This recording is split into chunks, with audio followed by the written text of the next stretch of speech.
وأما من خاف مقام ربه ونهى النفس عن الهوى فإن الجنة هي المأوى يسألونك عن الساعة أيان مرساها فيم أنت من ذكراها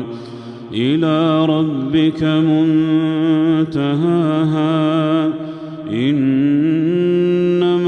أنت منذر من يخشاها كأنهم يوم يرونها لم يلبثوا إلا عشية أو ضحاها.